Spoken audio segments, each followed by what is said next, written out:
मसँग चाहिँ 10वटा free tickets थियो हजुरलाई दिनको लागि मोमो फेस्टिभलको लागि। मोमो फेस्टिभल चाहिँ टेक्ससमा हुनुहुन्छ यदि भने चाहिँ डिएफडब्ल्यू अथवा नजिकको एरियामा हुनुहुन्छ भने चाहिँ लस कोलिनास अर्भिङको लेभी इभेन्ट प्लाजामा चाहिँ मोमो फेस्टिभल हुँदैछ। कहिले भन्दै स्याटरडे 27मा होइन, अनि 2 बजीदेखि 10 बजीसम्म।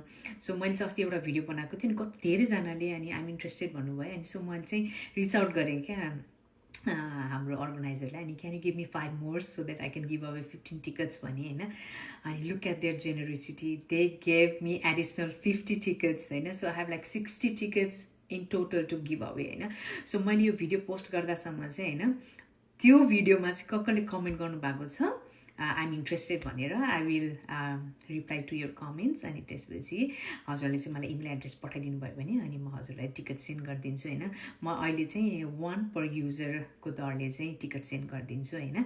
अनि यहाँ आइएम सो ह्याप्पी होइन। अनि त्यसपछि थ्याङ्क यू मोमो फेस्टिभल्सको अर्गनाइजरलाई फर यर जेनरोसिटी। अनि हजुरहरू चाहिँ यदि मोमो फेस्टिभलमा आउनुभयो अनि मलाई देख्नुभयो भने चाहिँ हाई भन्न नबिर्सिनु होला। I be very happy to meet all you there है त।